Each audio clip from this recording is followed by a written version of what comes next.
Hello guys. Today I thought it would be fun to share what I didn't understand when I first got into K-pop. I am from the West, so when I first started to get into K-pop there were a lot, and I mean a lot of things that surprised me, confused me, or took me a while to understand. The first thing I didn't understand when I first got into K-pop were positions in groups. I had never heard of giving positions to a group. I had heard of BTS before, but the first K-pop group that I actually watched a music video and song was Red Velvet. When I decided to search them up, I was so confused by the website saying that somebody was the main dancer or the main vocalist. At the beginning, I didn't really love the idea of saying that one person in the group is a better singer or dancer than the others. In the Western and more specifically the American entertainment industry, people tend to kinda know who is better at what, but it is never expressively said because of the risk of sounding rude. It was a bit of a cultural shock, but now it seems completely normal to me to have positions. It's crazy how we get accustomed to things.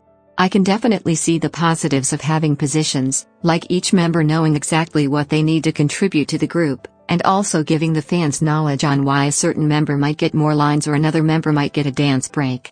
However, I still don't feel 100% comfortable saying I like the theory of positions in groups, but I do prefer it when K-pop groups have them. Confusing, I know. Piggybacking off my last point, I was so shocked when I found out a position was being the visual. I remember I even had to Google what a visual was because I thought I was surely wrong in thinking that it was the most attractive member. The visual position definitely left a sour taste in my mouth and even made me hesitate on whether I wanted to continue getting into K-pop. In the West, it would be extremely controversial for a company to say that one of their singers is better looking or fits the American standard of beauty better than another. So that was kind of a culture shock as well. But I think it comes down to there being more diversity in the West, where having one standard of beauty can be very mean and discriminatory. But one could argue that in the West there is also an understood standard of beauty, it is just no one wants to actually say it. Anyway, I won't go deep into that topic, but yeah, I was shocked by the visual position. However, now I also see it as normal and understand the strict standards of beauty that exist in Korea, yet I still don't like that position. Another thing that really surprised me about K-pop at the beginning was that groups were more popular than soloists. I was used to solo artists being more popular in common than groups, but it didn't take me long to see that in K-pop, groups are way more popular than soloists. But now I think I kind of understand why. In the West, we don't really get a lot of content from singers like what would be considered variety shows in Korea, or any type of reality show, so their music becomes front and center and not really their personalities. But in K-pop it is really important to know the personality of an idol in order to stan them, and when they are in a group we can see interactions between the members, and stans often really like the members' friendship. But with a soloist, it is harder to get that content. I think it is harder for most people to stan a soloist than a group, therefore, they tend to be less popular. With that being said, I do really like some soloists like Sunmi and Taeyeon. The next thing I was surprised about was that many K-pop groups have a lot of members. I thought a group with 6 members was a lot, but obviously I was very naive back then, hahaha. When I first got into K-pop I started to see groups with 1 million members. I'm looking at you, NCT. And I thought that was so overwhelming, and I did not really understand the need for so many people in a group, and even today I don't really stand groups with that many members because it is a lot of work, but I'm starting to warm up to the idea now that I'm beginning to really like Luna.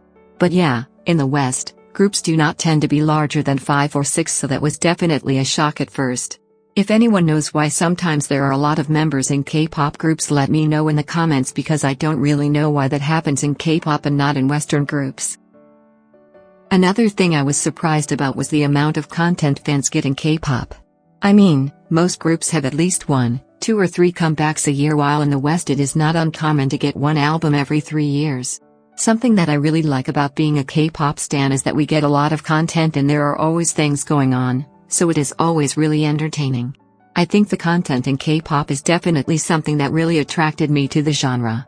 I also really like that the quality of the music videos is often really good. Another thing I was not used to was having a rap in every song. I was so confused when I saw that there were raps in almost all K-pop songs. In the beginning, I didn't really like this because I found it kind of unnecessary and because I was not used to this. But now I really enjoy the raps and I think they definitely add a lot to a song. Of course, there are some songs which I don't think need a rap, and adding one can seem a little forced. However, This has only happened to me with 1 or 2 songs because most of the time raps are my favorite part of a song.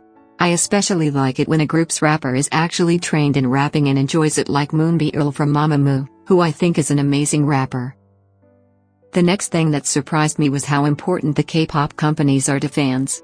I mean, I cannot name a single music company from the West, but now I can name at least 8 K-pop companies. I was so confused why the companies played such a big role in K-pop, but I think it is just the nature of the genre, because the idols' careers and lives are pretty much controlled by the companies, and often they are the ones who create everything from the music to the actual image of the group. So for fans it makes sense that the companies are important. Also, everyone hates them, especially the big 3, and with reason of course. But I also think that giving companies such importance makes K-pop seem really manufactured to international people, because it may seem like you are standing the company and not the actual artists.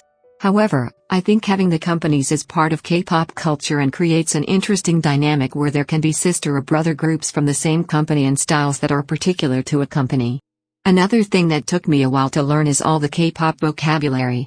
Now I take it for granted, but when I first got into K-pop I didn't understand a lot of words like bias, idol, make me, B-side, comeback, ichio, fan chant, waiting, ace, OST, and many more. I really love this because it makes K-pop like its own world for me. I think a lot of international fans like K-pop because it is something completely different from anything they have seen before, so it is really exciting. I also really like the community aspect of K-pop. And even though there is a lot of talk about toxic people in fandoms, I definitely think that is the minority, and almost everyone that I have interacted with in K-pop Twitter and YouTube has been really nice. I also really like the dedication a lot of fans have, like for example translating content so international fans can understand. If you do this, I literally love you. So yeah, that is everything I have for today. This video ended up being me comparing the Western music culture with K-pop because Western music is what I knew before I got into K-pop, but I hope you guys enjoyed it. I'm wondering if you guys had the same experience as me or not. Please let me know in the comments. Also, if you want me to make more videos like this, let me know, because there are many more things I didn't understand about K-pop when I first got into it. Please consider subscribing. Have a good morning, afternoon, or night, and stay safe everyone.